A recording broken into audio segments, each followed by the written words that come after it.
Je commence à partir du verset 23. Est-ce que tout le monde a trouvé? Je lis. C'est par la foi que Moïse, à sa naissance, fut caché pendant 3 mois par ses parents, parce qu'ils virent que l'enfant était beau et qu'ils ne craignirent pas l'ordre du roi. C'est par la foi que Moïse, devenu grand, refusa d'être appelé fils de la fille de Pharaon.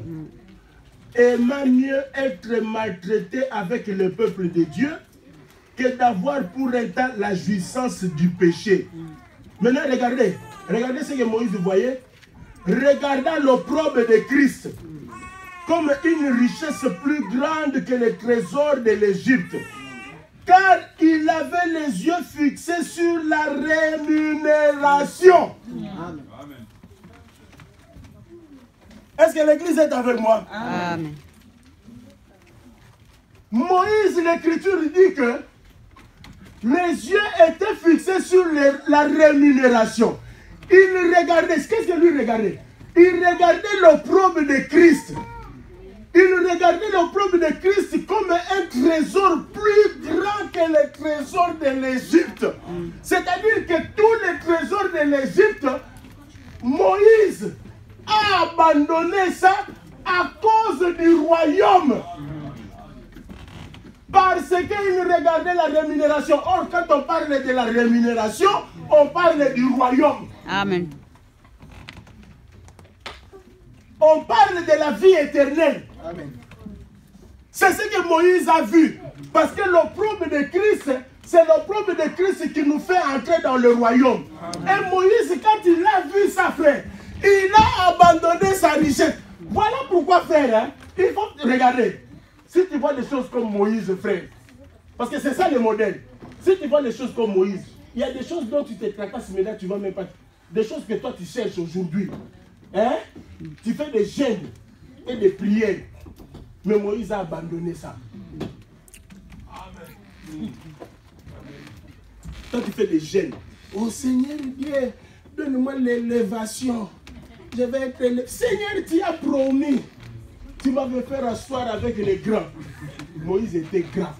Amen. Mais à cause du royaume, il a abandonné cette grandeur. Amen. Il a refusé d'être appelé fils de la fille de Pharaon à cause du royaume. Est-ce que l'Église comprend ce que j'ai dit, frère? Amen. Si tu as compris ça, frère, tu ne t'attacheras plus aux choses matérielles. Tu ne créeras même pas de problème avec ton frère à cause des matériels. Est-ce que l'Église est avec moi? Amen. Frères bien-aimés, aujourd'hui, les gens dans des églises, ils sont devenus matérialistes. Qu'est-ce qu'ils sont en train de voir?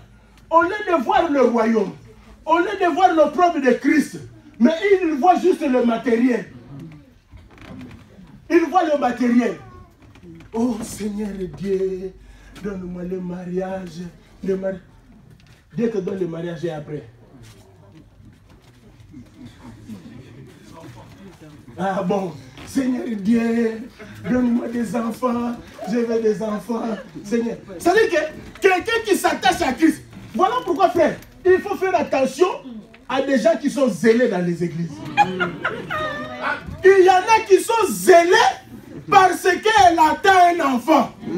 Le jour qu'il aura un enfant, c'est fini. Les églises vont commencer à venir à compte-gouttes. Ce qu'il cherchait, il a eu.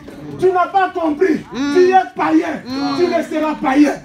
Il y en a qui sont zélés parce qu'ils cherchent le travail. Le jour qu'il aura le travail, il vient venir à l'église. Oh frère, ce sont des frères qu'il faut mettre des manivelles. Il faut chauffer, frère. Chauffer. Tu n'as pas compris. Parce que si tu as compris ces choses, frère, tu n'as pas besoin qu'on te pousse. Moïse n'avait pas besoin qu'on le pousse, frère. Quand il a vu l'opprobre de Christ, l'Écriture dit, Moïse a abandonné cet honneur. Frère, il a accepté de souffrir. Il a accepté de souffrir. Tu t'attaches à l'église parce que tu cherches le mariage. Tu cherches l'élévation. Les jours qu'on va, même pas ministre, on te donne seulement un petit pouvoir là.